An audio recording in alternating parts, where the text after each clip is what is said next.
Hello and welcome to the Liverpool Way podcast. The Reds are on their way back to Anfield South after a comprehensive 4-0 win over a sorry Tottenham side in the League Cup semi-final second leg. The visitors' exuberant first leg celebrations returned to haunt them against a rampant Red side that clearly took the insult personally. Gakpo's opener was followed by a Salah penalty and a wonderful counter-attack finished by Szoboszlai before Virgil completed the scoring. In truth, it could have been double figures. Liverpool will go on to face Newcastle in next month's Wembley final as they seek to retain the trophy won in a heroic fashion 12 months ago. I'm Chris Smith and I'm joined by Dave Usher, the editor at liverpoolway.co.uk, and John Brennan. Dave, you've been like Scrappy-Doo since the first leg shenanigans. Happy with that? Yeah, when the first leg ended, this is exactly how I wanted it to play out. It's like, no, let's not just beat them, let's just fucking put them right back in the box. Just because of how... it's like, I don't know, I just thought, like, the celebrations, no one expected them to beat us in that game. So I understand why, like, they thought, this is an achievement, we've done really well. But the way they won the game wasn't particularly impressive. And they had to come to Anfield for the second leg. It's like, why would you... I don't know, I just felt like they overdid it. And as they tend to do, because, we saw them do that last season when they beat 9 men with a fucking stoppage time own goal. So, it was just nice to say to them, now, look, you've got to come to Anfield and this is what's going to happen to you, because it was utter dominance tonight, absolutely dominated from start to finish. They didn't have a shot on target, which I think a little bit too much is being made of that because they did it, Son hit the bar. So I know it's technically that's not on target, but I always think when, like the shots on target thing's a little bit of a misnomer because you could have like a little P-roller that rolls straight to the goalie and it's the shot on target. Son's hit the bar, he's nearly scored. So I think people using that against Spurs is a bit harsh, but no, it was men against boys. But at the same time, without wanting to defend Tottenham in any way, they did have like at least half of their team missing. Now, even their full team is going to have a hell of a job competing with us because we're so much better. But for them to have to do it without like most of the back four, some stiff in goal, no Solanke, they had no chance tonight. That was always going to go the way it went. And if we'd have needed to score more there, we could have done. I just felt like that was a third gear performance and we've steamrolled them in third gear. Yeah, definitely. John, I used the word rampant a couple of times in the intro. That was really the case. We just looked like there's a attritional element about our brilliance at the moment, I think, that it almost just feels inevitable. We feel like inevitable.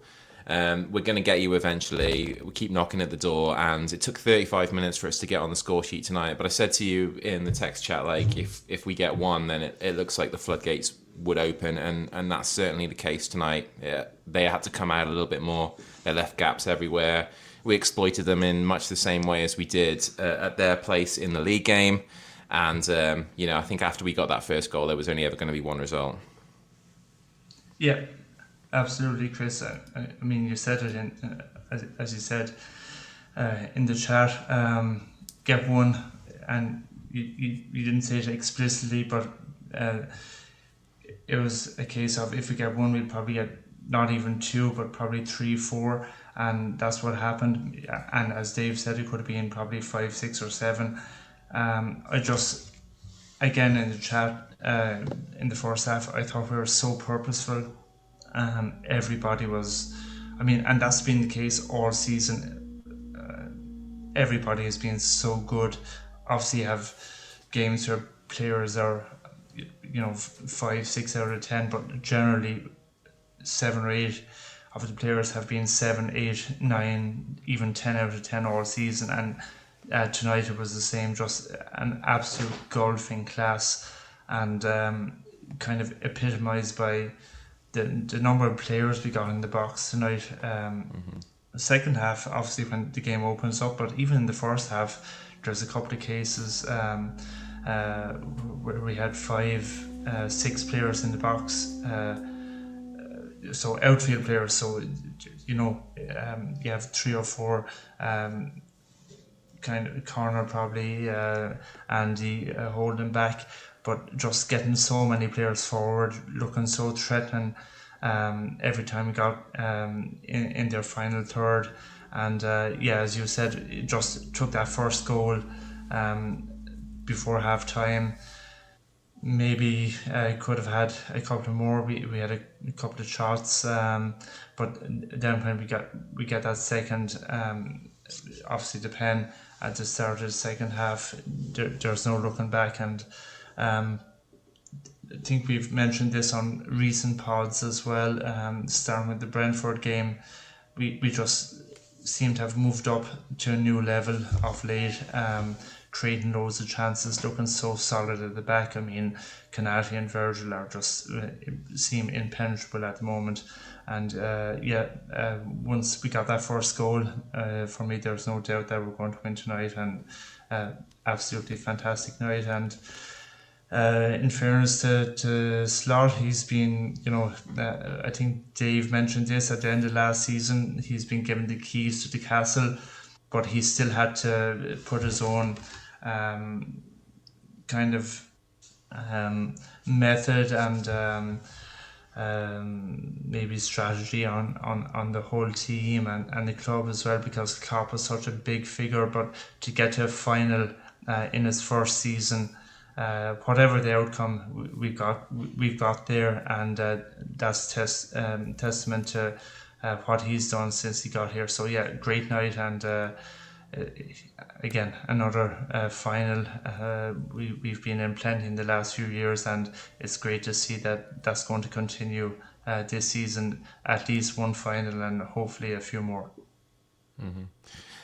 Dave, John and I were going back and forth a little bit last night talking about the merits of this game, and sort of to my shame I was talking as if, it wouldn't necessarily be the worst thing in the world if we didn't get through this game because of the Villa game being moved and there being 5 Premier League fixtures in 14 days, which include Everton away, City away, Villa away, and Newcastle at home, which is now a reality that we're going to have to come up with. But John's right as well, Dave, that you can't beat the feeling of getting to the final and looking forward to that as well. It should be a great occasion, and hopefully we retain the trophy we won last year. Yeah, because last year's win, that's one of my favourite trophy wins ever. I know it's the circumstances around it. We had all the kids playing. That's not going to be the case this year.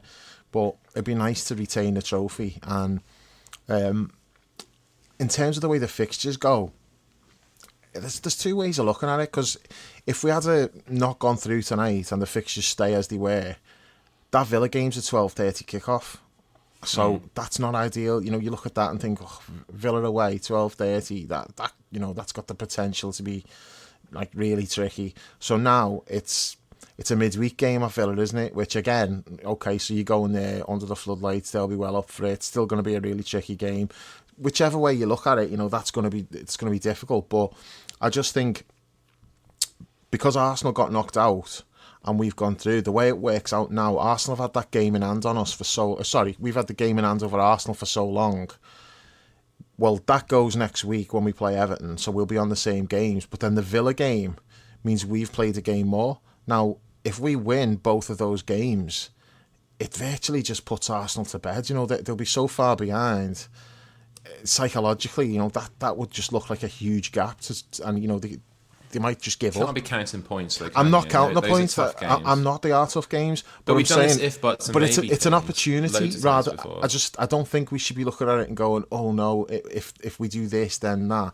Well, no, because you can look at it the other way. It's an opportunity for us to go well clear.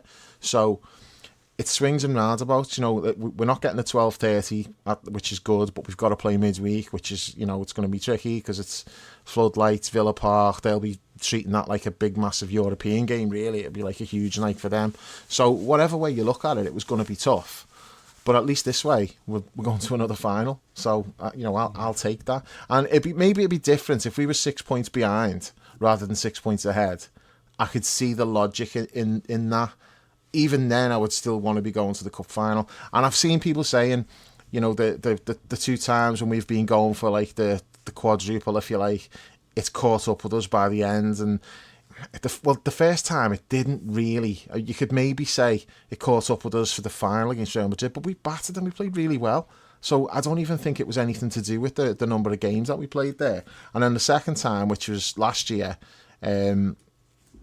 I don't think that was a case of too many games again, because we got through it with all the kids, and it was when the injured players came back, they were struggling for sharpness, and but I don't think it was necessarily the fact that we were in these cups that derailed us not winning the title. I don't think that's it. I think it didn't help though. Obviously, it didn't help. I don't know if maybe it did, because players got games who wouldn't normally get games, and we've discovered like players like Kwanzaa and Bradley who are now like important first team squad players. They maybe wouldn't have been where they are now, but for the cup runs and stuff. So I just think like the League Cup's important, and winning it's great. I'm made up we got to the final, and I don't see it in any way as it might derail the league or the Champions League, especially because we've got a fully fit squad, because, Trent should be back next week. That means we've got, at this stage of the season, we've got all of our players back, when everybody else seems to be like suffering like a big injury crisis. So we're in really good shape to go for every competition. Now, I'm not saying we're going to win every competition, because that's a really tall order. But you've got to get to finals to win it. And, I think the Newcastle game is going to be really tough. I'm not making any predictions at this point at all. It's going to be a really tough game. I actually think I would have rather faced Arsenal, because I think Newcastle's got more firepower than Arsenal. And in a one-off game, I think they're more dangerous. I think it'd be a war of attrition against Arsenal. Stakes are huge for them as well, isn't it, Newcastle? Yeah, which may work against them. We've got to hope that the occasion's a bit too much for them, because they won it so bad and they haven't won for so long and that. So that might hinder them. But, we'll see on the day. We'll see how they perform on the day. But I think I would have rather have faced Arsenal. Yeah. I think... just go ahead, John. Chris, sorry, just to come back to our back and forth. I mean, I think your points are really well made in terms of, two things. Exhaustion because of the number of games, and obviously congestion, because that Villa game is obviously going to be moved now. One thing I would say is the night we play Villa on the 19th, City play Real in Madrid. So that kind of obviously evens itself out. Now you'd love us to be fresher than City going into that weekend game on the 23rd of February. So that's away, definitely away when they play them. Yeah. Because if it is, then it's yeah, so they're travelling. That's a it is. That's a big City thing. are home to, City are home to Madrid on the 11th, and they go on the Tuesday the 11th, which is next Tuesday actually, and they're away to Madrid on the 19th, which is in 2 weeks' time. So obviously the reason that's happening as well, and I think that's something that we kind of should emphasise, is because City and Real, who would have been expected to be in the top 8 and not have these playoff games, didn't manage that this season, and we did. So we've kind of bought ourselves, based on our great performances in the European Cup this season, that two game break, or two fewer games than City and Real. So I think that's a huge thing. We lost both of them now, though, John. Like they're both gone now, those breaks, because we got Everton next week, and then we've got Villa the following week. So they don't exist anymore. So that's kind of my point, really. Like all that good work we did to secure top spot in the Champions League is kind of it's not for naught, because we would have had to play those Everton Villa games at some point anyway. So it's good that we can squeeze them in now. I guess I guess there's swings and roundabouts for both. There is, and I totally agree with that, Chris. But the only thing you could say is the Everton game. We've lost the benefit of this week off because of the storm that came in through Christmas. So through no fault of our own, and we've lost the benefit of the week off. Against Villa, because we've qualified, we've got to the final. Exactly. So, but we've got this weekend off though, technically, because most of the first teamers are not going to play at the weekend. So, and Dave, I think you mentioned that on the last pod, or maybe the one before, at the game of the weekend. It was when you were on with Chris. Actually, you were saying that basically it's working out pretty well for us. We're off tonight, so Thursday, and basically the big guns, Canate, Van Dijk, Darwin. Darwin. I don't even know if they'll travel this weekend for that game. I mean, last week there'll be 5 or 6 who don't travel, and I think the others will be on the bench just for. And was the case, against PSV, wasn't last week? I think 10 of the first team. I mean, players you'd expect to play to start didn't even travel to Holland. So, it's basically a week off. So, and all focus now is obviously on that. Chris, again, in our back and forth, you were saying about these 3 games in 11 days. So Everton, Villa, and City, I think. Is that right? We have it's Everton. It's Everton, then Wolves, then Wolves, Villa, then City, then Newcastle. City, yeah. So we have, a really tough run of games. But again, going back to what I think it was Dave said. Lots of people, lots of Reds were worried about last weekend against Bournemouth. Would we win? It was fuck off. It was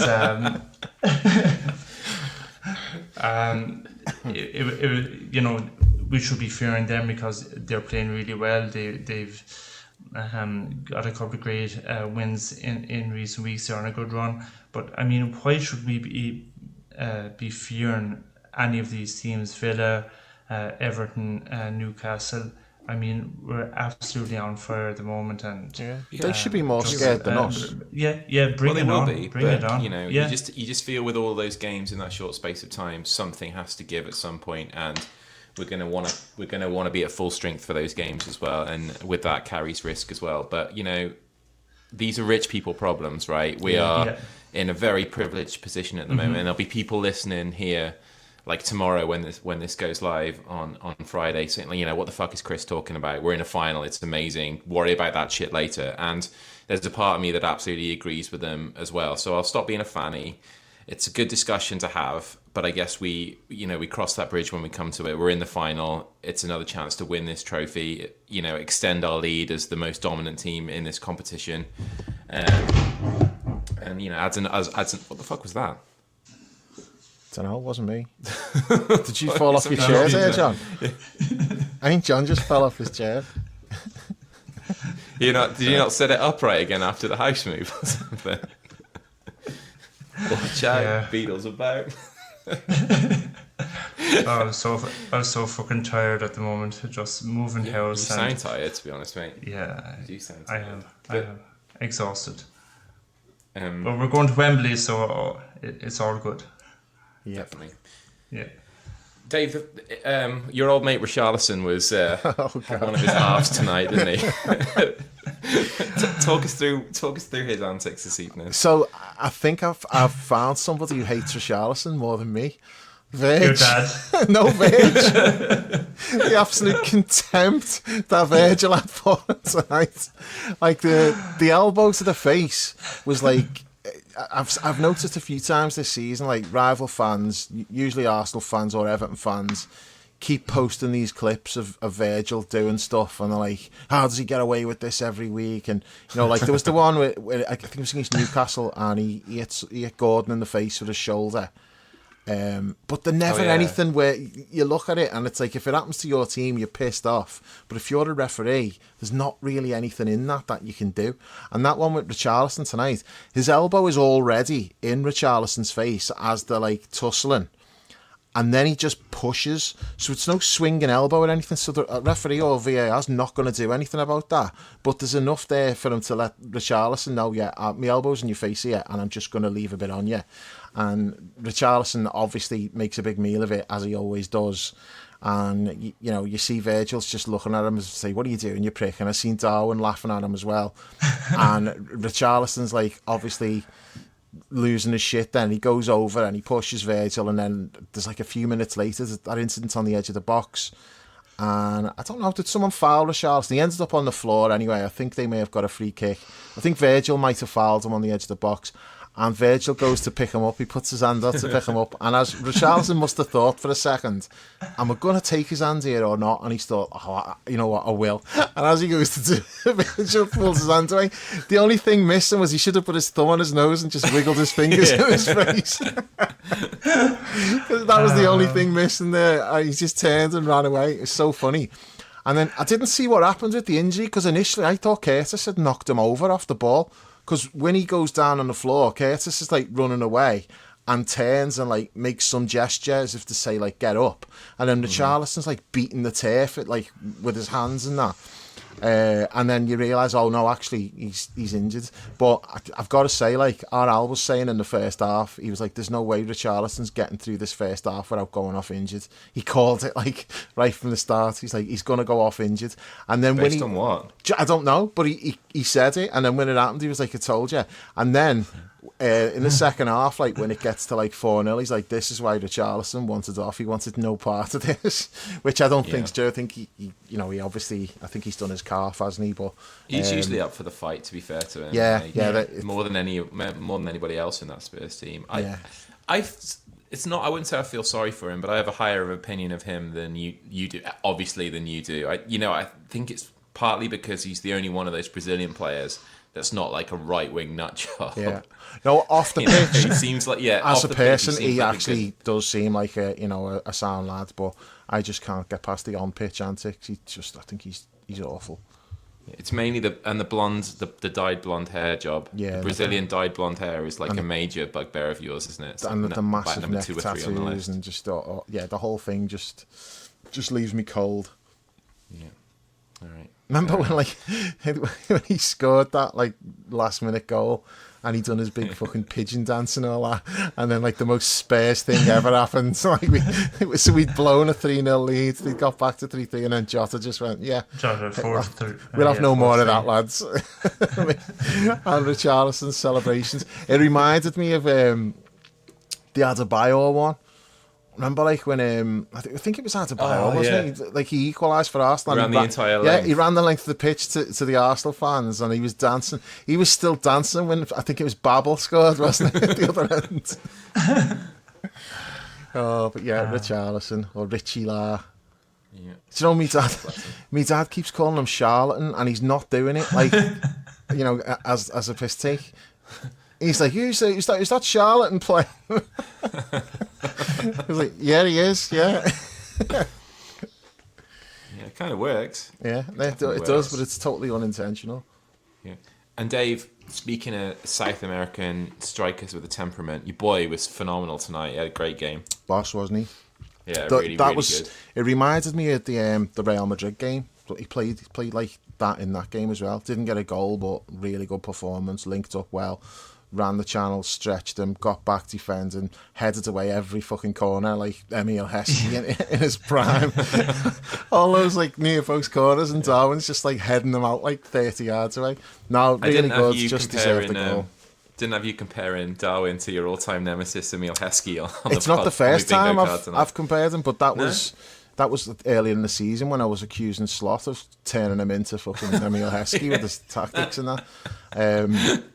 And plan's becoming clear now. Yeah. It took another step in that direction tonight, heading away all those corners. But no, can't fault him. Just he didn't have any chances, did he? There was the one the little snapshot from when Bradley's cut back, and he just had to try to adjust his feet, and it went in the side netting, but wasn't even really a chance. I was trying to give him an assist for the first goal, but he didn't get a touch on that with his overhead kick.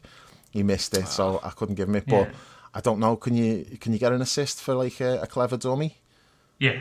So I'm giving him one then. We can share it with Mo, because I don't want to take the assist off Mo because it's his cross. But yeah, Darwin's dummy causes confusion, and the coach. I think we should put you in charge of these things. Like, does he gets one for the pen though, doesn't he? No, he doesn't. No, does he? He should do. He won the pen. He should get an assist for that. Okay. I think Mo should get the assist for the pen that he scored, because he fucking. I know. That pass was amazing. But the thing is, like I said this to me dad, like with the we're getting ahead of ourselves here with the goals, but I said like with that, Mo gets like usually some players will be padding the stats by getting a penalty that they didn't win. I don't feel like that was the case there because he didn't technically win the penalty, but the touch and then the pass to play it in, like I'm like, you know what, you deserve a penalty just for what you did there because it was so fucking good. But Darwin should get the assist for it, and hopefully that's how it works. Dave, speaking of Darwin, and sorry Chris as well, you're on with Jules at the weekend after the game, and you're talking a lot about Diaz. Obviously he's playing through the middle because Cody has been so good this season. Actually I saw a stat on French telly tonight. He's got 16 goals this season, which obviously everybody knows, but that was his total goals last season, and we're just in February, which is just shows how he stepped up. But so obviously he's kind of nailed down that place on the left, and you're kind of saying with Jules that Diaz through the middle just doesn't do it. I think there's an argument now when we have those 5 front men fully fit. Hopefully Jota is on the way back, to not play Diaz through the middle anymore, and Darwin or Diogo are definitely more. I agree. Definitely more effective there. And I do think it's. Sorry, John. Go ahead. Go ahead, Chris. Yeah, go ahead. Yeah. I just think it's up to Darwin now to maintain that level, isn't it? Like this is what you want to see from him, like all the time doing that. Like is everything that you wanted for him tonight, and if he can maintain that, then yeah, I think he definitely is more effective than Diaz, because he gives the centre half something more to worry about as well. He's more physical with them. Like he gets the way he got back and tackled tonight was like fucking amazing, wasn't it? There were like 3 or 4 moments where he's like putting tackles in, and the one in front of the main stand where he celebrated it, we're like 3-0 up or something. Do you know what? And he's doing that. But I read something recently though. His tackling stats this year, he's made more tackles than like some of the top midfielders. I think he's got more tackles than Declan Rice or something like that. I might be wrong about Declan Rice, but there was a name on there. I'm like, fucking hell, Darwin's made more tackles than this top midfield player. His tackling numbers are well up on other seasons, so it's obviously something he's like really making a conscious effort. The work rate and everything. Not that he's always worked hard anyway, but more so just like getting back and making tackles. Just sometimes he's a little bit too over enthusiastic when he's getting back making tackles, and you're like, and you know what else works in. You know what else works in favour for Darwin playing that 9 position is his relationship with Mo. Yeah. That adds his favourite gives teammate. Us a different dimension to Yeah, I mean, Mo said he's his gives favourite us a different teammate. dimension. So that definitely works in his favour, because the amount of I thought Mo had. I mean, this is a Tottenham thing rather than a playing up front with Darwin thing, but there was how many times you see like Mo just in acres of space. Like it's almost like they didn't have a fullback there on him. It was absolutely. It was just weird. He didn't to see. at the end, did he? It was Archie Gray got shoved out there, given like the fucking thankless task of, you're not playing centre back now, Archie, but no, you're not going into midfield where you want to be. You can go mark Mo Salah at left back. I just thought that was ridiculous. Yeah, I think we're just at a stage now. Obviously, Mo has that right side position nailed down. Hopefully, Case. Do you think, John? I still think it's up for debate myself. Yeah. But that's why I fucking said obviously. No. But you also said he's now got that position nailed down. Like he hasn't had it for like the last 7 years or whatever it is. No. Just let me finish. You know what I mean? Obviously, Case hopefully will be able to come in cup games and everything. But I would say the other 2 of that front 3 now should be Cody on the left and with Diaz as backup. And there was a debate earlier in the season. It was probably Diaz was ahead of Cody, but I think Cody has done enough to start every game now, the big games, and then that number 9 position where Diaz has been played. I think it's for me it would be Jota, but there's an argument for Nunes as well. So Diaz has kind of, for me, definitely slipped down in the pecking order. I mean, my do you not argument. think that's harsh though? Though, I agree with that, but do you not think it's harsh because there was nothing to choose between them? They were like splitting time on the left. They were both doing really well, both scoring, but because Diaz got moved, Cody's been able to just play on the left wing, like, you know, every game pretty much, and he's made it his own. But it was only because Diaz was having to do another job, which doesn't necessarily suit him as much. And now, but I mean, assuming we go full strength, and I'm sure we will in the League Cup final, maybe there's an argument for Keller playing. Well, we should do that at the end. We should pick like the team but for like that. But my argument is, who's that? Well, even the big games coming up in the league, who's your front three? Obviously, Cup finals are different though, JB, because like with league games, you do rotate a bit. But that's what we always ask, don't we? We always say, if you had a cup final next week, what would your team be? So I think we should definitely have that discussion at the end. Yeah, okay. And make sure we remember, because we always do this. Like me and Jules the other day, we were like, oh yeah, we'll talk about the Curtis drop ball later. We've got to talk about that, and then totally forgot about it. You guys talked about everything but the Curtis drop ball. Right, I'm writing it down. Even about Vince McMahon's quads.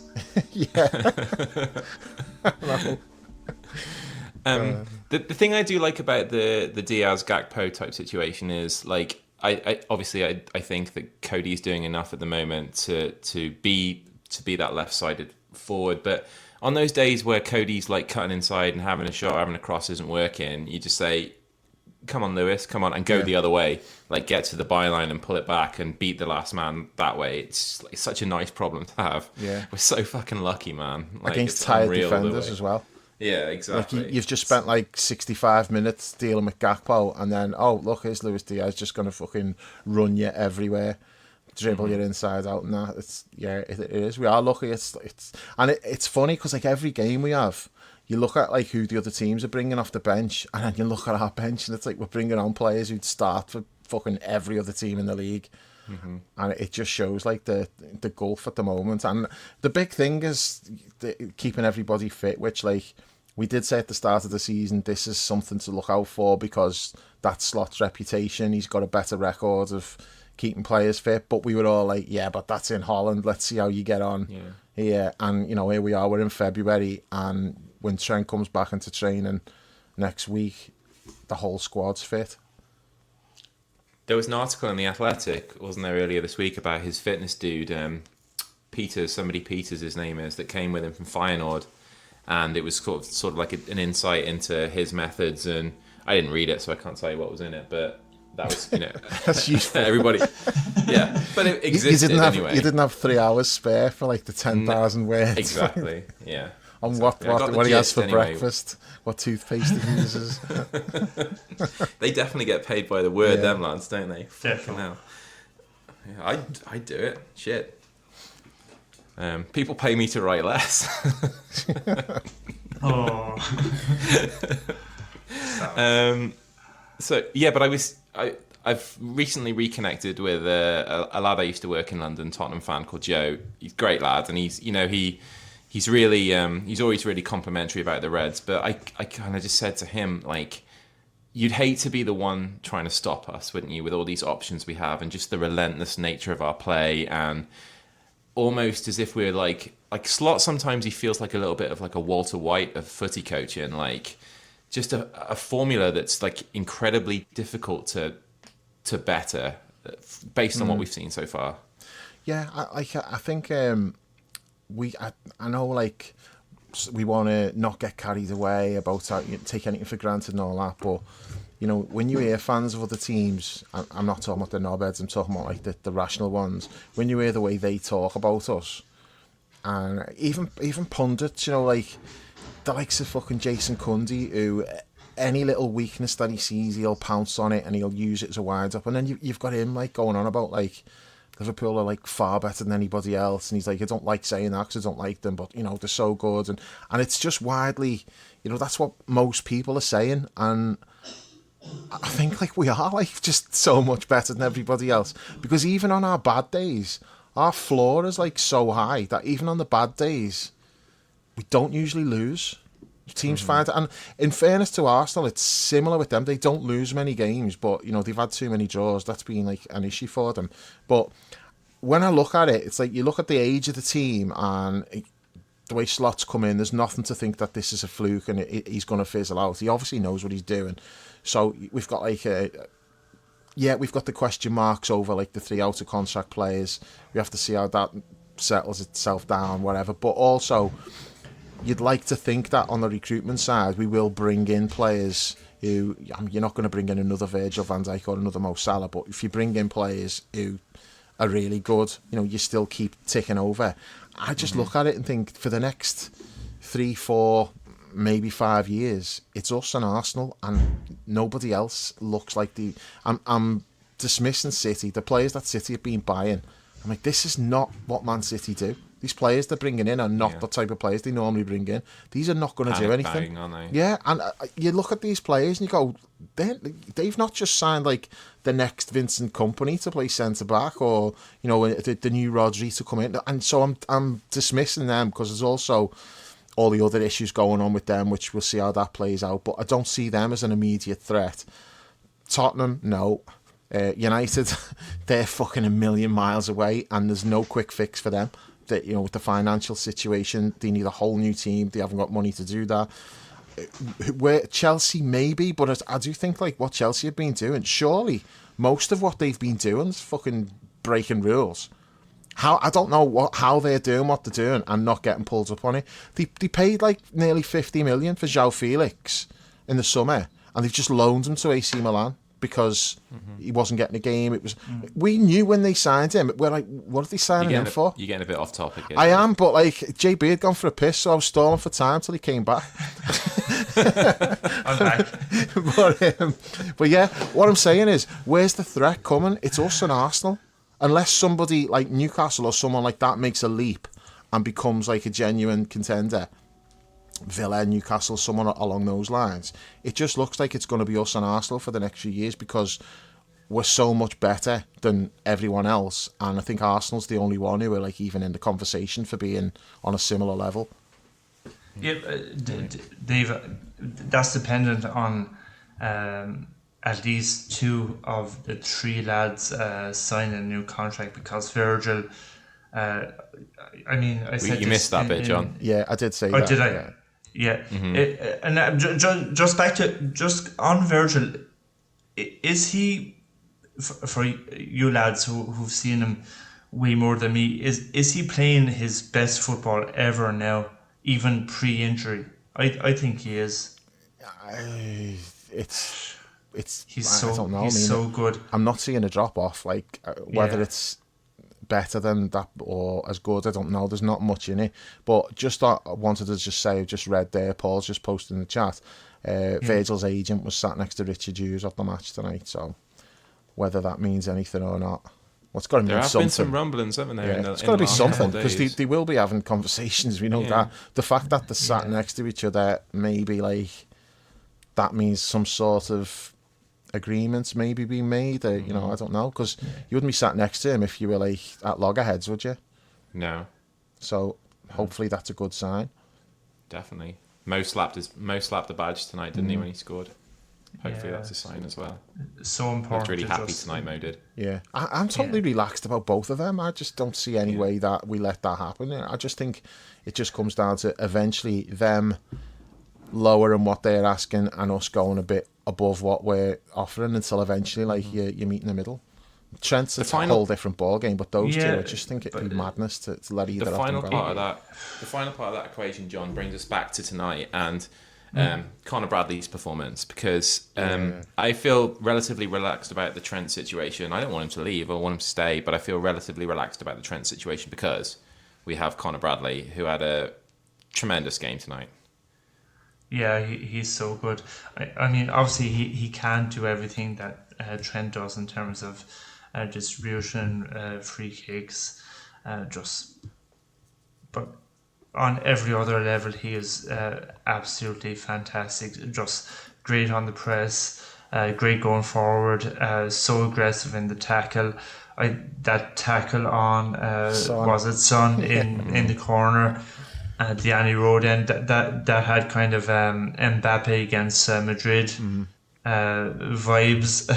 Kind of for me, is just he's not afraid to get the foot in. Obviously, he's he's an Irish lad, and he's played Gaelic football all through his school and everything, and obviously he's played footy as well.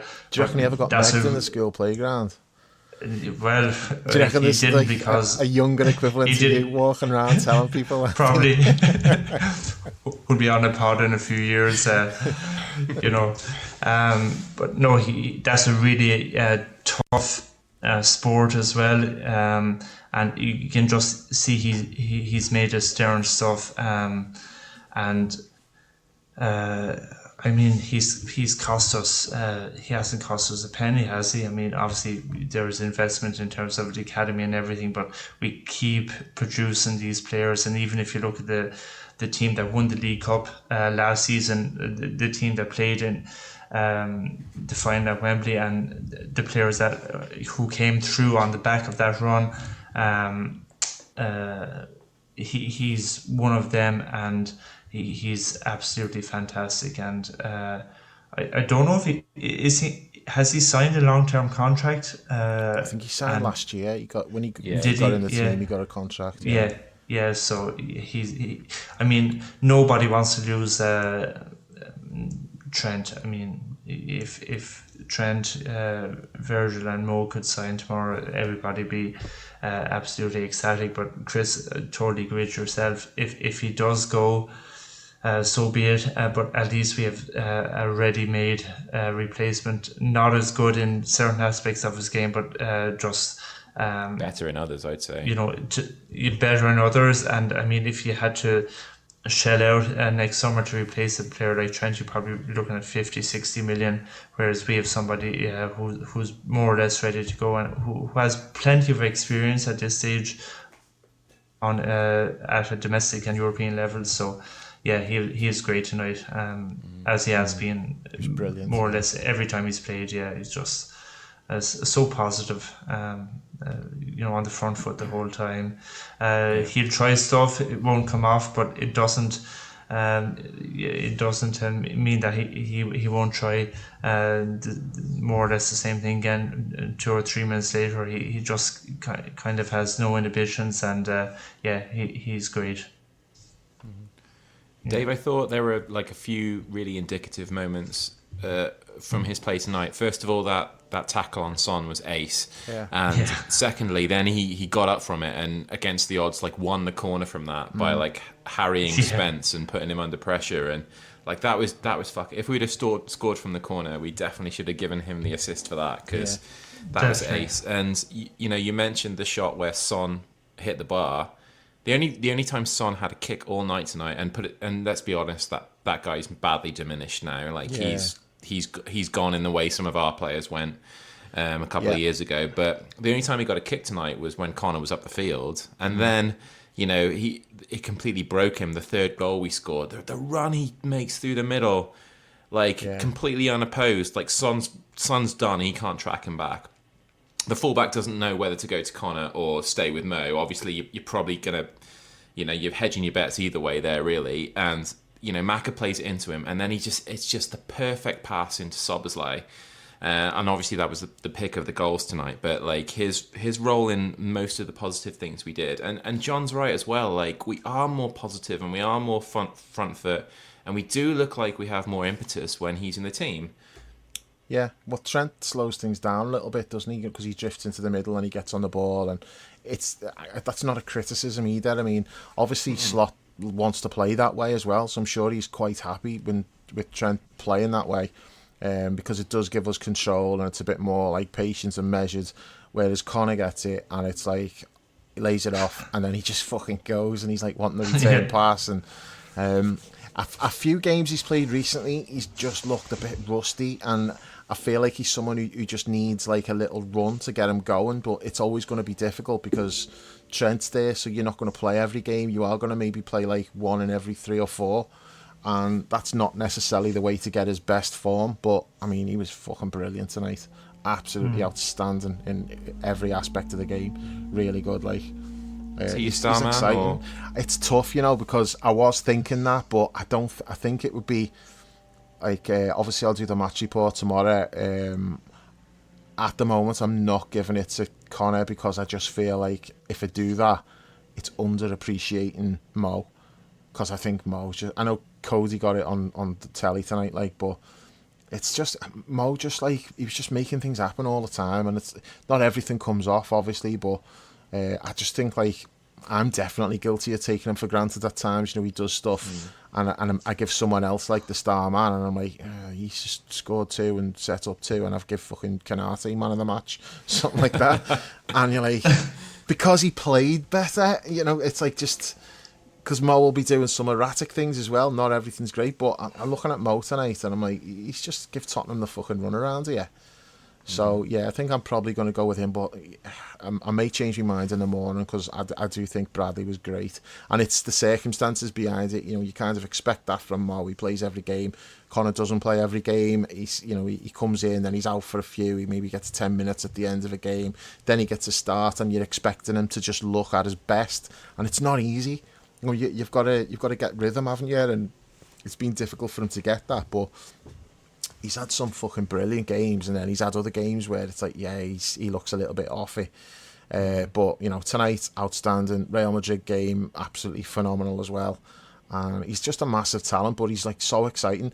But he reminds me, like, you know, his running style and the way he launches into tackles just reminds me of young Gerrard, you know, just that stride that he's got, where he just eats up the turf and then just launches into a tackle. He's definitely got, like, shades of Stevie about him there. Yeah. And he'll grow into his frame a little bit more, I think, as well, won't he? He's going to be... It feels like he might be like a bit of a monster when he's like finished growing and stuff. I think so, yeah. Yeah. The thing is as well, Dave, in terms of choosing a man in the match, it's just testament to how good we are that it's difficult to even know who to choose, because probably you can choose a player for, excluding the keeper. He's the only one not in the conversation, isn't he? Yeah, but from every line. But your dad still gave the man in the match. Yeah, yeah. But from every line, defensive, middle, or up front, there's probably 90% of the games this season where at least one player from each of those lines has been good or in the conversation. And again, you said it with Jules on Saturday. Gravenberch is just so good again tonight, and he's in the top 3 for, you know, he's in the conversation for our man of the match more or less every game this season. And again tonight he's just so good. He's great on the ball, he's great.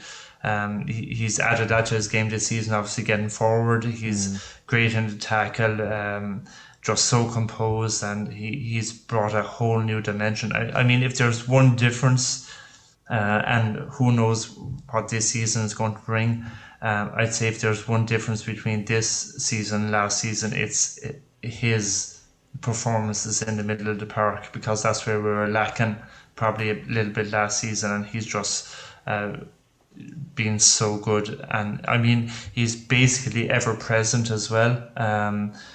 Whether it's in Europe or in league games, he's been rested a couple of times, but he's probably played more or as many as anybody this season. And even tonight, just a routine probably performance for him, but just so good. He'd walk into any team in the country at this stage. Did you see the video with him this week? The club put out a day in the life of Ryan Gravenberch. No. They've done a few of them. It's like that girl does it, like the Scout girl. She spends a day with them and that. She's good.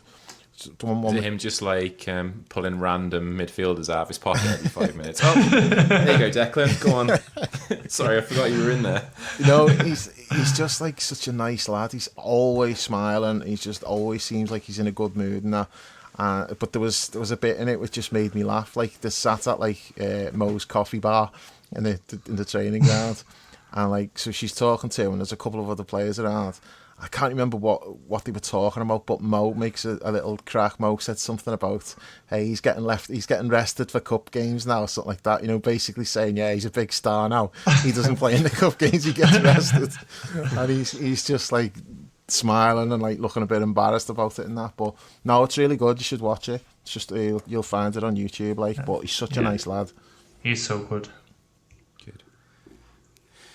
Good stuff. Well, we haven't really talked through many of the goals, at least in order, but it takes us just over half an hour to get the first goal, and it's just typical Tottenham, isn't it? They sloppily give it away in a dangerous area, and the ball makes its way out to Mo, John, and the cross that comes across. Dave's trying to give Darwin the assist there, but it goes through to Cody, and sort of like I didn't really tell whether he shinned it or whether it went down his shin and off his foot, or it just went straight off the front of his foot. But keeper might have done better. It ends up in the back of the net, and it's the springboard for everything, really. Yeah, absolutely. I mean, everything up to then had suggested we were going to score, complete domination in terms of possession. We looked really purposeful, getting players in the box, and he just keeps coming up with goods. I mean, I'd say it's not a typical Cody goal this season. Usually they're more spectacular. He's cutting in top corner, getting a shot across the keeper, but it just shows he's capable of getting every type of goal. He's sometimes in on the back post. He's got a few headers as well, and 16 goals in 35 games, which is more or less a goal every second game, which is a fantastic return.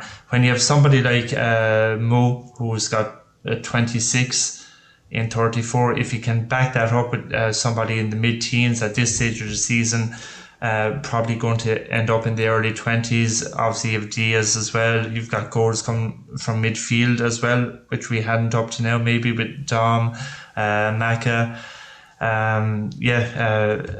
Once that went in, you just felt that get to half time and the second half kicking towards the top end, Wembley in sight, it was always going to be a Liverpool win. So fantastic for Cody to keep that good run of goals going, and hopefully that'll be the case going into not the weekend. I don't imagine he'll play, but next week in the derby and the league games to come, if he can keep this hot run he's ongoing, we're in good shape, because he's become obviously we have players who we can drop like Virgil, Konate, probably Maka, but I think Cody is definitely a starter now at this stage. He's, as we said before, it was up for grabs between him and Diaz at the start of the season, but for me it's definitely him, one of the first names on the team sheet for what he brings in terms of team play and also goal scoring threat at the moment. Yeah, because he's getting he's edging towards Sadio numbers now, isn't he, for goals as well? Yeah, he is. Yeah, definitely. That's what we've been missing since we as you say, that second striker who contributes most teams' top goal scorer goals. But if you've got Mo far and ahead of everybody. It's also worth looking at it from this point of view as well. If you combine Gakpo and Diaz, the numbers that I disregard when Diaz has played centre forward, but if you're looking at what he's done when he's been on the left, I think because you're rotating those players rather than look at one player and say, oh, he's close to Sadio. Sadio played every game, more or less 90 minutes of every game. Gakpo doesn't. He maybe plays 70 and then Diaz will play 20 or vice versa. So I think you need to look at the two of them together and the numbers that we're getting from both. And Diaz has actually put up good numbers from the left wing as well this season. So you combine both of them, we're getting a lot of goals from that position. And obviously, the two of them combined are probably still short of Mo, but not a million miles short. But they're actually just ahead. The two lads, Diaz and Cody, are on 28. But someone's on centre forward though. Yeah, Diaz, but I mean, together 28 goals and Mo's on 26. Yeah. So take those numbers, 54, and then obviously you have Jota, who's been injured a lot as well, at his 8 goals. Yeah, Darwin's 6 goals. You're up to kind of 70 goals for those front 5, which is putting you in contention for trophies, just like it did last season, to be fair, before we fell off in March, April. Yeah, but I mean, we're in a great position at the moment, and the advantage as well of having Case. I know he's only kind of a bit part player at the moment, but he's looked good when he's come in. And as Chris said, he said it really well on the last pod or last week. If he can come in and like at the weekend, for example, just give more rest, maybe get a goal himself, boost his confidence, and maybe come in next week in the derby in the last 10 minutes. I think we're really well set with that front six at the moment, which is probably why they were comfortable enough leaving Dans go on loan this week. I was surprised with that. I thought they'd keep him, especially with Case's injury problems. But I think with the six we have up front at the moment, we're really well set. When you see the likes of Arsenal, City, Forest, whoever else, Chelsea, we have six to choose from, which no other club in England has. Yeah. Getting slightly off topic a little bit here, but I'm absolutely amazed Arsenal haven't tried to sign somebody to play through the middle for them. Yeah. Or even just get somebody on loan, just get another option. Like, I think they it lost shows another a little one bit of last lack night. of ambition from. Don't know how bad it is, but Martinelli went off injured. Yeah, that and Trossard got a bad kick as well. Nwaneri I'm not looks sure whether fucking he's going boss, to miss though. any time. He's really good. That Nwaneri, I don't know how to say his name, but really good. Yeah, he is. So they're not going to miss Martinelli in terms of that, but the numbers. You then, because this is where it catches up with you, because you can't rest or rotate anyone. You've got to keep playing them, and then they become more vulnerable because they're playing too many games. That's what gets you. It's not just the fact that you're losing a starter. It's that your backups then having to play too many games and puts them at risk, which is why we're in such great shape now, because for the weekend, we can just go, okay, well, the front three, we're going to go Jota, Diaz, Chiesa. Just make 3 changes and look, the 3 players that you're bringing in is like ridiculous. Chiesa's getting a hat-trick at the weekend. I can smell it. Nice. Well, inside the first 20 he's minutes. Have, like 25 shots. That's what I mean. He's going to start that game just firing in shots from everywhere. Shooting from the kickoff. Yeah. Did you see him tonight on the bench? He was fucking loving it, wasn't he? Yeah. He hasn't stopped smiling since he got here. I know. He's great. Yeah, still a big part to play for him, I think. Yep. Yeah, definitely. So just one quick point there. Like when John's saying about like we get the 1 goal and then okay, we're going to go and score more and this one's over. It was weird because at 1-0, I forgot that we were drawing. I was so relaxed about it. I'm thinking, okay, yeah, we'll just go on, we'll get more, but it just felt like we were winning. And it was like early in the second half, and like I looked and they said something about it 1-1, and I was like, shit, yeah, we're not actually winning yet. We've got to get more goals. It felt that way because we were so much in control, dominant, and then we get the goal, but we weren't actually ahead. It was only 1-1. Well, speaking of that second goal, Dave, the first 5 minutes to start that second half, we could have had about 5 of them. We just came out like an absolute house of fire. I think they were told, like, don't let this drift. Let's capitalise on this dominance. These are shite. Put them to bed. Yeah. Which we are a second half team anyway. Attacking the Kop as well.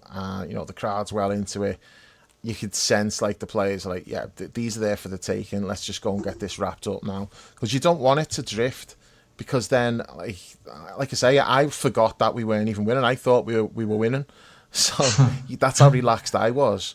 But even when it gets 2-0, you can't let that drift. You got to get the third, because they could get like a fluke goal out of anywhere, and then that obviously throws everything up in the air then. So the key really is just getting like the third goal, because that once that went in, that was it. That was game over. They were never coming back from that, because they might get 1 fluke goal, but they were never getting 2.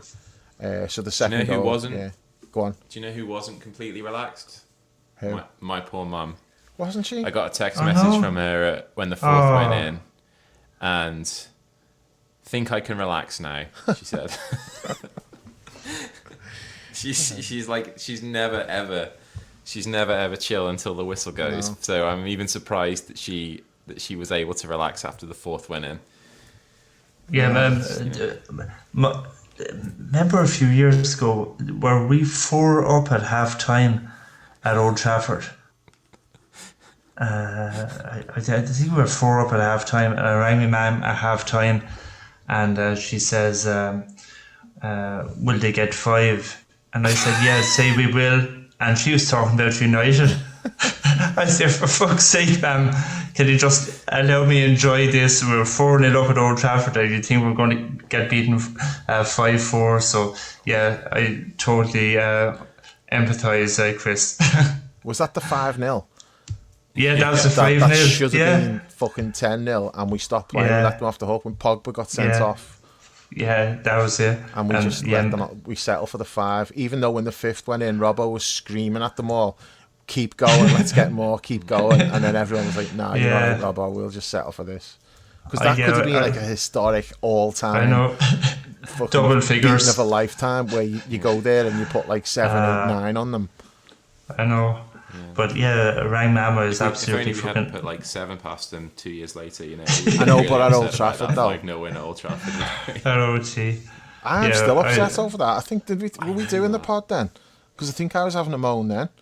You were, because that was the legendary Paul and Brownie shit-faced pod. Yeah, yeah. First season we did it, and then we had to do a second pod without without the drunks on it.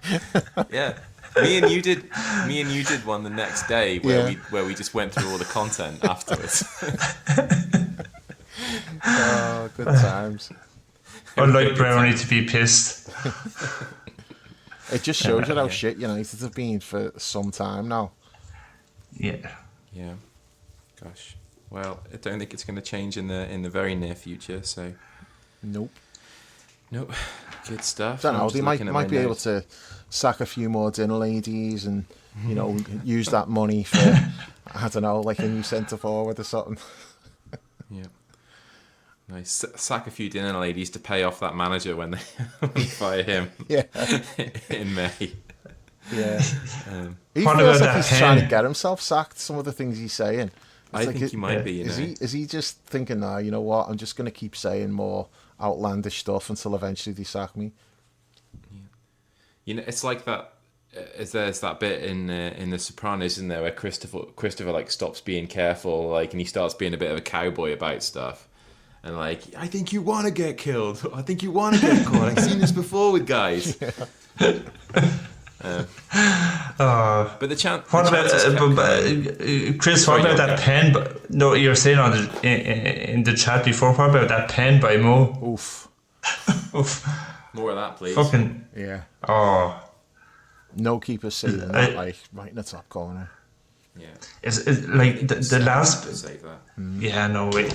The last pen he I think this is true, but the last pen he scored against Spurs was in Madrid, wasn't it? In the final, which was a terrible pen.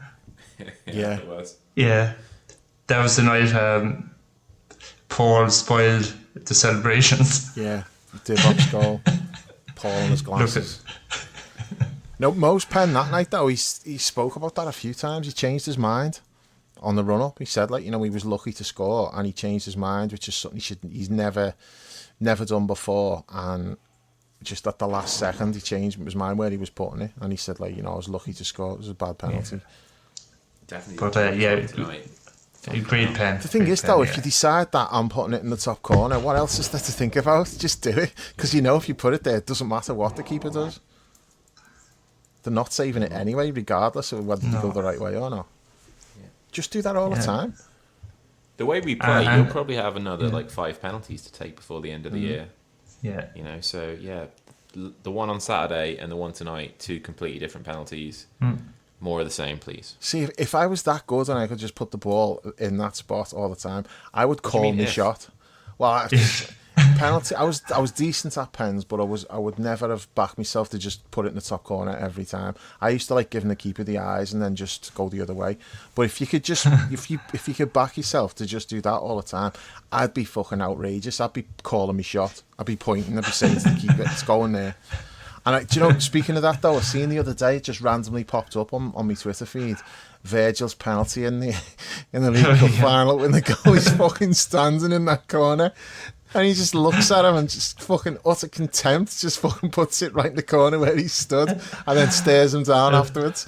That was like the most alpha male thing you'll ever see. It was so fucking good. Imagine having the balls to do that. That was absolutely fucking ridiculous that Virgil did that. Speaking of Virgil, it's good to see him getting back on the score sheet tonight, Dave. Yeah. Like, feels like we've been waiting for that one for a while. He's the goals have dried up for corners from us in general, but we've struggled to get him on the end of stuff, and the ones he has got on the end of, he's kind of spaffed a little bit lately. My dad cried that one in. That's every game I watch with my dad. Every time we get a corner, he's like, "Come on, Van Dijk, do something. You haven't done anything all season. One goal you've got this season. You haven't done anything." And it's literally every corner in every game. And bear in mind, we get about 15 corners a game because we're just like so dominant in these games. And I've got to listen to that every single time. Not even exaggerating. It's every corner. And then he finally scored, and I was like, like just giving it the Admiral Akbar, just like relaxed in my seat. I'm like, at last. Maybe I won't have to hear that for a few more weeks now. The man's not wrong, though, is he? No, he's not wrong, Yeah, but you just don't want to hear it every single corner we get. But now and I was saying to him tonight, like, I don't know why it is. Like, some of it's the delivery, and there was some bad deliveries tonight, but there's also like a lot of good deliveries. It just feels like something's not quite working. Like, the corner goes in, and it's in a good area, but we've got no players there. Like, players are like in other parts of the box, and it's like, what are we actually trying to do? It just doesn't. I'm sure there's a plan. Everything's like, they work on this stuff, and you've got like set piece coaches who do this for a living. They study everything, but I just don't see like any result from it. Like, the ball's not usually landing on our players' heads, and you see some other teams like Arsenal, for example, who they clearly worked on something, and they're doing something that like you can see it's coached, and this is what they're trying to do. And you might defend it, which Newcastle defended their corners brilliantly last night, but but generally, like, it's that ball to the back post, and they somehow managed to get Gabriel a free run at it, and you can see it's like it's worked on. And that with us, I don't see that, but I'm not saying they don't work on it, because obviously they do. It's I don't know how much time they spend on it, but they will be working on specific things. We're just not really seeing results of it at the moment. It's the one area this year that you can say, well, that's been disappointing. I wish we were better at that, because everything else has been brilliant. But imagine if we were like shit hot at set pieces. Nobody would be able to live with us at all. It's good that there's some room for improvement there, right? Yeah, like, absolutely. Yeah. Well, especially when you're getting like 15 corners a game, like you say. Yeah. Yeah. I think people are kind of working Arsenal stuff out a little bit now. Like, I'll say this, and then they'll go and get 2 in a big game in a couple of weeks or something. But like, I feel like the shock and awe element of that has passed now. They'll probably still get more than most from corners, because they do work on it a lot. But this, like, oh fuck, this is as good as a penalty or a free kick on the edge of the box or something. I think that part's gone now. The last few times I've watched them, they haven't really had much down for them, and so hopefully that continues as well. Because if we can pick up a little bit and they drop off a little bit, then that's like a goal a week swing probably when you work it out. So, but yeah. So the fourth goal, relief for your dad, relief for my mum, and everything's good in the world. Relief for we're on Verge our as way well. to Wembley. Did you see how he reacted to it? He looked more relieved than anything else. It wasn't like a fired up celebration. It was more like, oh, at last. Just sort of collapsed to the floor, didn't he? Mm-hmm. Yeah. And it was nice to see him. You don't see it very often, John, but Slot took him off with a couple of minutes to go after his goal, and he got like a little ovation, and that must have happened like twice ever, maybe. Like, he just doesn't come off, does he? Yeah, he. I mean, he starts, he finishes, doesn't he? Usually, but yeah, great for him to get off and obviously give Kwanzaa a run. And he's been so good this season. I mean, he was great last season as well, Virgil.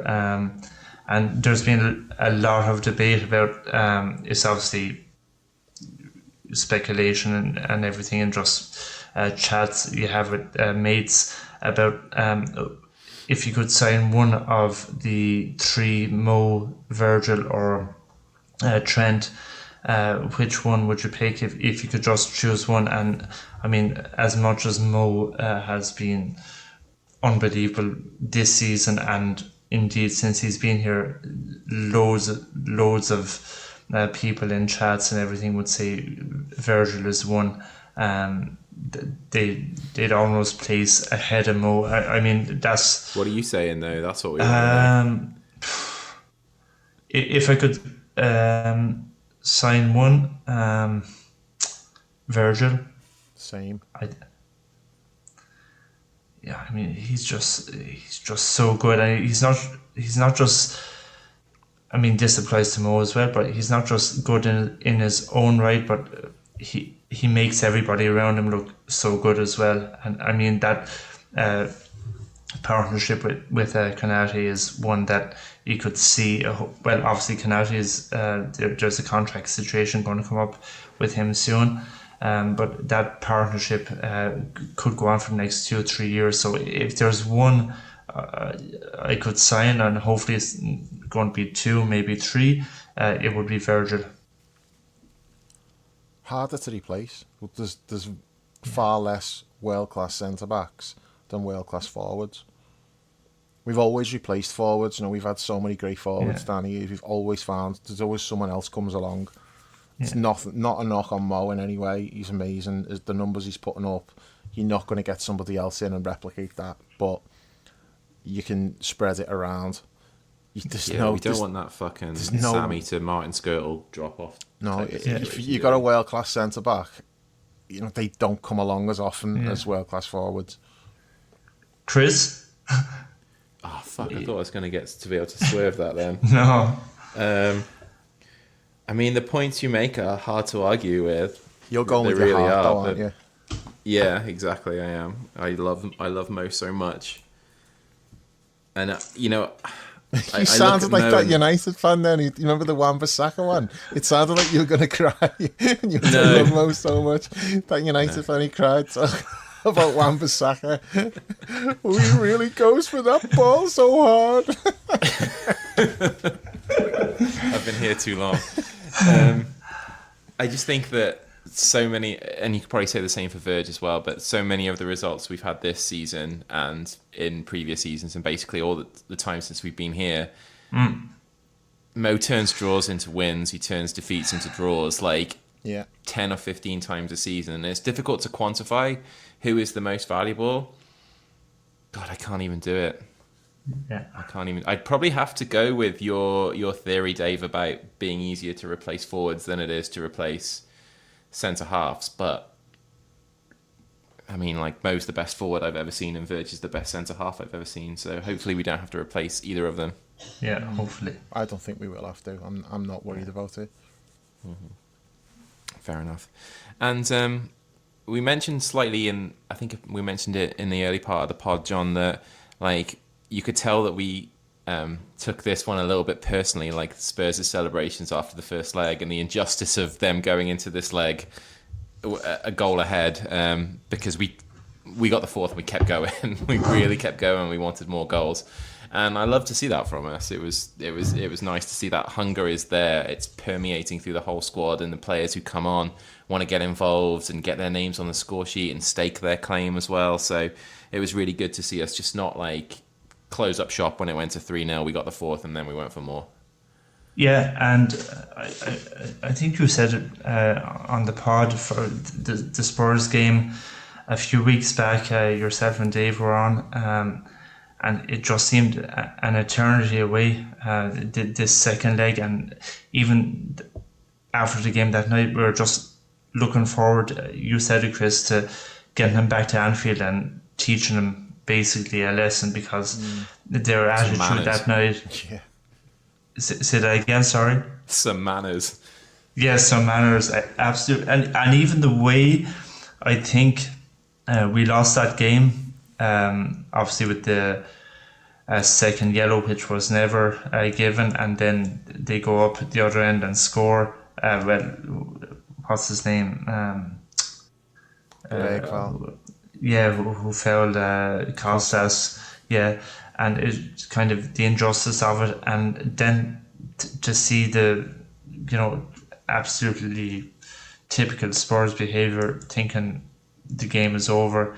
And I was really looking forward to tonight, and I hear all the arguments about what's coming down the road in February, because the next maybe 2 to 3 weeks are going to be absolutely chaotic in terms of managing players, injuries, suspensions. But I really, and we had this back and forth about whether, even if we lost tonight, it wouldn't be the worst thing. I was talking to Kieran as well before, and he was more or less saying the same thing as yourself. He'd love to win, but that's going to cause a lot of fixture congestion. But given the way everything went at White Hart Lane 3 weeks ago, I just really wanted to win tonight, and you could see that the players wanted to. Obviously, the team selection as well, going so strong, showed that management wanted to win this game. There's a final.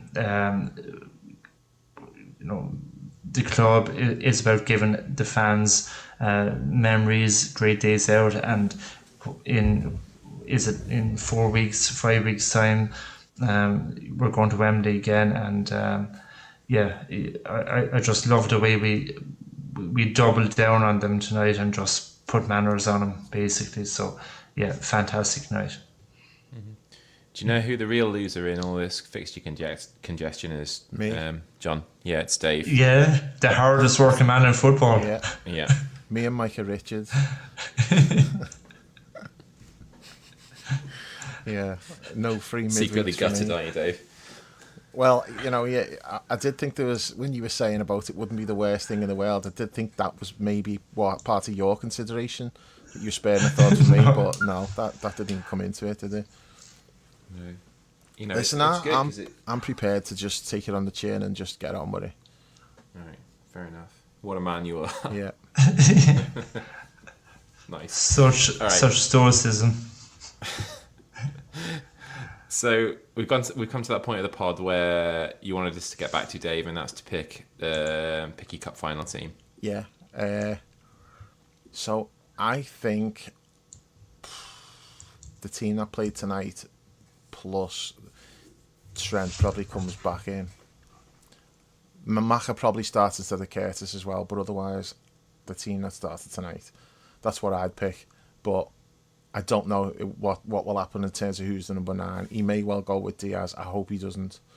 I suppose it'll come down to how the form is over the next few weeks. But if I had to pick a team right now to play this weekend in the cup final, it would be the team that started tonight with Trent coming in for Connor, even though that's like really harsh on Connor.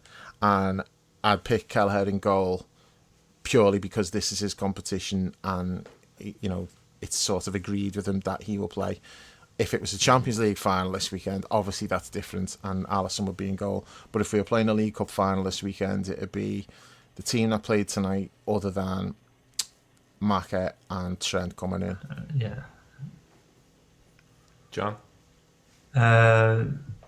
Nearly the same. I would play Jota instead of Nunes, because in a final you need that goal threat, and Jota is. But Nunes has that threat, but Jota is just so clinical, and if he gets 2 chances, he's guaranteed to score 1.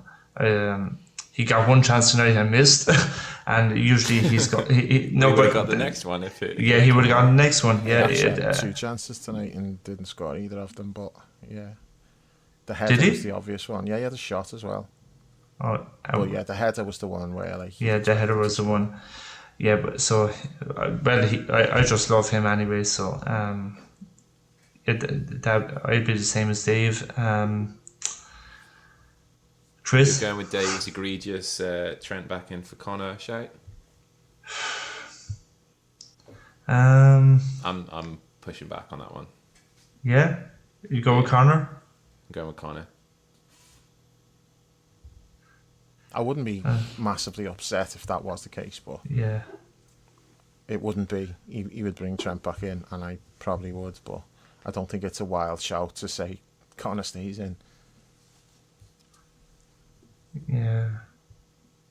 And up front, Chris, Nunez, Jota, Diaz. I think I'd probably go with Darwin. I think he played well he played so well tonight, and I think a team that wins a semi-final has a pretty good shout to play in the final, right? Like, yeah, definitely. Like everybody did themselves great justice tonight. Like we have, and also it'll depend on what games we have around that time as well.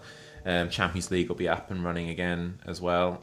So I'm not necessarily of the opinion that we go all out and pick like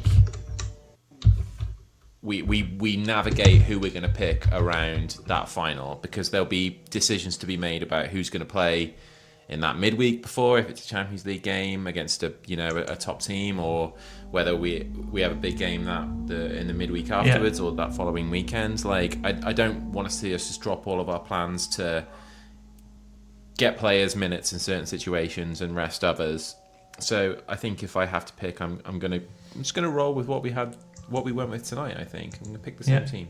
No Maka? No, I'm gonna stick with Curtis. Okay.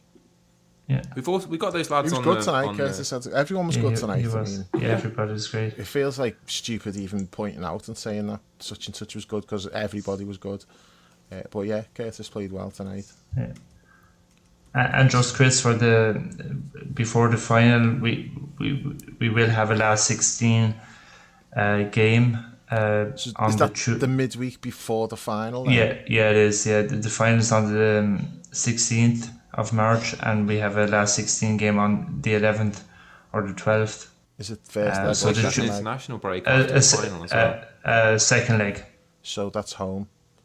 So there's no travelling, so that's good. No travelling. No, the first leg is on the 4th or the 5th against one of the 4 teams, which we can draw: Brest, Monaco, Paris, and Benfica. So that's good. We have a home game before the League Cup final. So. And then, I don't know if you guys heard me, but we were all talking at the same time, but there's an international break, it seems, after the final. Final's on like the 16th, isn't it? Or the 16th, and then the next league game is on April 2nd. So that can only be for... Yeah. I know, man. You and Arne Slot there. Just absolutely delighted. I'm going to head out to Dubai or something like the players do that week. Warmer. You know what, mate? Yeah. I think you should be the last person who's heading to that part of the world. I think you'd probably come back in a suitcase in like lots of little bits, given what you've had to say down there. Yeah. Plus, I mean, I'd miss me chippies too much as well. Do you not think they have chips in Dubai? I doubt it. It'll just be fries, won't it? Won't get like proper chips over there. You can get anything over there, can't you? They recreate they can build a city out of just something that was water at one point. So they may have their I'm own sure they could get like a Star. decent deep fat fryer and cut some potatoes. They've recreated County Road to Lucky Star. Weddies. Yeah. No, there won't be a Weddies because you can't fucking drink there. Well, I guess tourists can drink, can't they? As long as you don't do anything silly. Then you get your hands chopped off and that kind of stuff. No, it wouldn't appeal to me going there at all. No interest in going there. I don't know why Brits want to go there all the time. Oh, mate, I've been out to Dubai. You should fucking go. It's fucking amazing out there. They can't do enough for you.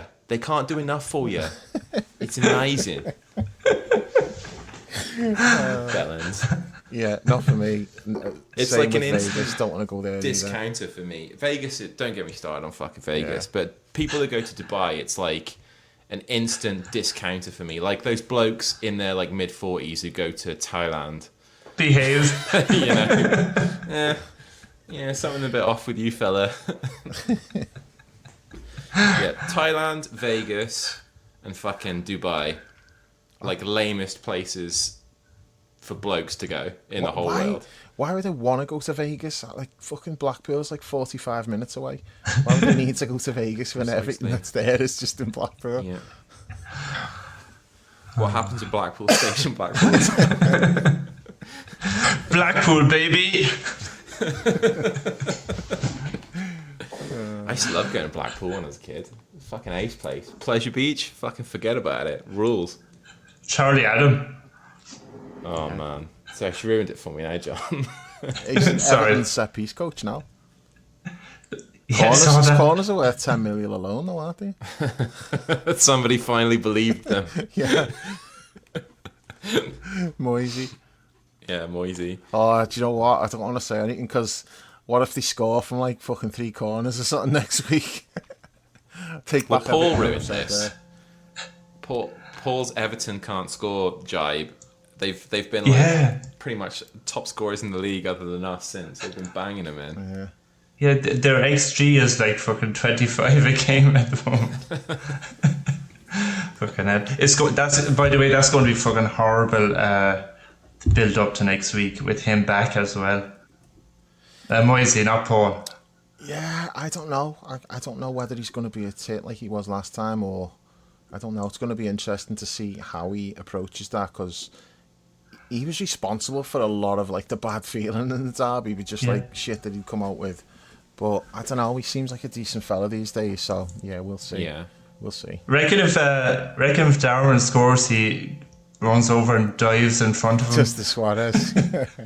I know Suarez is probably on the phone saying like, "Hey, if you score next week, you know that fucking manager, Moise." Do that and then just say, "That's from Lewis." Lewis says I. He should have a T-shirt. He's older and a little wiser now, isn't he? And he hasn't got Uncle Bill, God rest his soul, whipping him up with People's Club stuff and all that kind of all that kind of silliness. But yeah, I know Moyes took that well, like the Suarez dive. He didn't make a thing out of it. He just kind of laughed it off, didn't he? Yeah. Fair enough. Well, I'm sure we'll have a greater look ahead to the derby and Sunday's pod. That'll give you something to fucking tune in for, people. So the pod on Sunday can be a derby preview as well as the Plymouth Argyle. No disrespect to the mighty Argyle, but shame Rooney got sacked there. Oh yeah. Yeah, that would have ruled. That'd have been fun. Yeah. Good old Wayne. So, what we got left to discuss really? Like, just look at who plays at the weekend. Yeah. So, I'm assuming Kelleher stays in goal. Depends on Joe Gomez really. He wasn't on the bench again tonight, but he is back in training, I think. So, maybe he comes in for that. So, does he play right back? Maybe. Is Trent fit for the derby? Will he be back? Supposed to be, not, but I don't think it's 100%. They've said he's expected back, but if there's any doubt there, and Connor's definitely going to be starting the derby, then I would be not playing Connor at the weekend. Yeah, I'd go with Joe Gomez right back if he's available. Kwanzaa, I'll probably play Endo in defence, unless you want to go with Virgin Canati playing a half each. Doubt he'll do that. I think Virgil will have the day off. Canati should definitely have the day off because he played 90 minutes tonight, 90 minutes at the weekend, asking for trouble. But he's... I don't want to tempt fate or anything, but the only injury that Canati's had was when that fucking dirty little Real Madrid bastard, that sub who came on and just spent like 5 minutes chasing after him, booting him. So the only injury he's had was a knee injury from a really bad tackle. So he's not been like last year where he was pulling up with like hamstrings and stuff all the time. So he did say he's still dealing with some soreness from the knee, But what I'm saying is like he's not had muscle issues which he's had in the past. So whatever they've been doing on that front has worked so far. Like touch wood, but centre back's the one position where you're like we've not got that many options who we can bring in to rest people.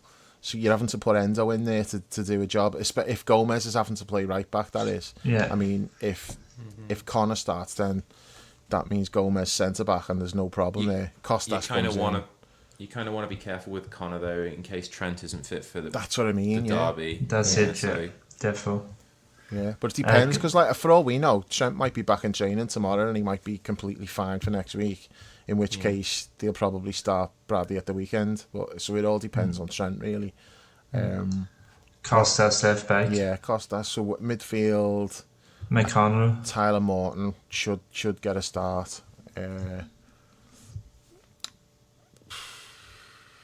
McConnell, no? Yeah, I'm just trying to think if one of the four.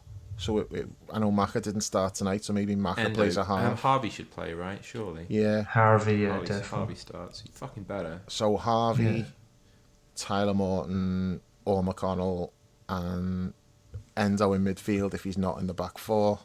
Yeah. And then the front three, I'd go Diaz. Jota and Diaz, the three who didn't start tonight. Yeah. And that should be enough. That should be enough to get the job done. Yeah. When Chiesa I think we bangs in a might see hat-trick. Maka for a half. I think so. Yeah. And So maybe we maybe could start with McConnell or Morton, Harvey, and Maka, and then Maka goes off. we get and the one other of them. young lads on Yeah, for definitely, the second yeah. half. Yeah, that's what I'd expect. Looking forward to it. Like I want to see some of those lads too. get a game. And that means then, obviously, it's Thursday now, so Derby is on Wednesday. So Andy, Virgil, Canate, Dom, Gravenberg, Mo, they're all getting basically a week, week's rest, and obviously working on whatever they're going to work on between now and then. So it's really worked out. I know we have lots of fixtures coming down the road, especially after winning tonight. But I think it's worked out pretty well late January, early February in terms of rotation. And even last week, I mean, we said it before, 9 or 10 players didn't even travel. So they're basically, the likes of Canate are doing, he's played twice in a few days, but most of them have had a game a week for the last 2 weeks, which should help in terms of recovery. Yeah. And just on that point, John, as well, like if you compare where we're at the moment to where like Arsenal are at, for instance, and I'm going to be like this for the rest of the season, I'm sorry, but I'm always just going to have one eye on the league. And always having one eye on how things are going with them. If you look at the way they are at the moment, they had a big win at the weekend, but everything for them at the moment is an emotional, attritional fight, isn't it? Like they're losing players. Like they got the shit kicked out of them by Newcastle last night. Like it was proper old school boot Arsenal up in the air, and I was fucking loving it. But like they lose. They missed the chance to get to a final. It's another opportunity Arteta has missed for silverware. Like it's a morale sapping blow. The week before, there's always controversy around them, and they're always fighting and rowing with the refs, and everything's against them. And like you look at us, and definitely. we're just That's a great point. floating on cloud nine, breezing through it. Like everything's sort of going our way at the moment, and football can change very quickly. That's like one of the oldest cliches there is. Like things can change very quickly. Yeah, true though. But it is true. But the idea that they can somehow muster the strength and will and to offset their negative energy in a way that catapults them to a situation where they can better our results between now and the end of the season, which they're going to have to do quite significantly. It does feel like quite outlandish that they can, that they're still getting wins and they're getting results and they're hanging on to our coattails. Like, but it doesn't feel like it's something that's sustainable for them because of just how tiring and emotional and fraught everything is for them. Like, I don't know. I keep coming back to that and thinking, surely we got them. Yeah, I totally agree. It's an excellent point. I think everything they have done and they're doing at the moment has been attritional. It seems to be a club which is having the energy sapped out of it at the moment with whatever it is, VAR or just online narratives or injuries or Arteta, the way he goes on in the press. Whereas everything but everything we've done and have done all season has been completely understated. And that comes as well. Jules said it at the weekend, and this is in no way criticism of Klopp, but it comes from the manager in his press conferences, in his interviews after the game. Everything just seems to be so calm, and we've had setbacks, not many, but we've had one or two, maybe injuries or refereeing decisions that have gone against us, but we just seem to be so composed, and that augurs well for the weeks ahead. I just can't see. I mean, as you say, Chris, things can change overnight, but I can't see a way back. And again, I keep saying this: they still have to come to Anfield, which is going to be raucous when they come. Yeah. I think it's in March or April. So, really confident. Is it May? Third to last game of the season. Is it? Yeah. That could be. Hopefully we have it won by then. But they have to give us a drive on it. Book your tickets. Book your tickets, lad. Well, I mean, I'm looking at that game and thinking, like, what if we could seal it? Hopefully it's done and dusted by them, but what if we could seal it against them? It's kind of like a measure of revenge for 89, I suppose. 89, yeah. Definitely. You know, if we're in that position where even a point wins it for us, like they're like 9 points back, and if we get a point, they can't catch us anymore. Yeah. That'd be nice.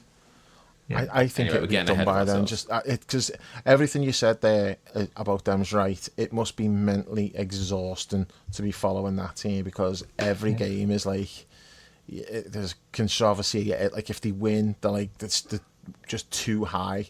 They get beat, they're too low. It's just this roller coaster that they're on, like, and it's too emotional. And yeah, I think like it's exhausting. It's got to be exhausting for them as players as well as the fans.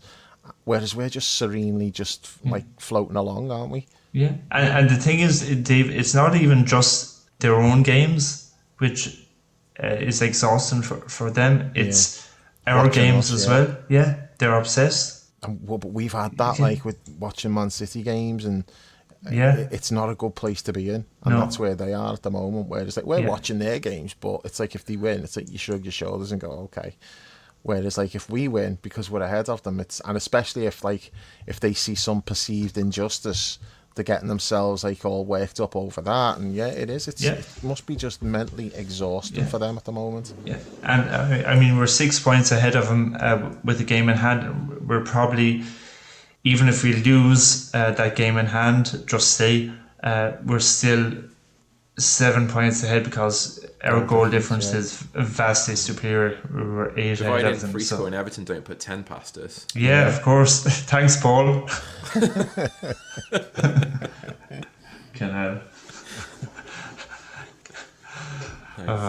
But we're looking good, boys. We're looking good.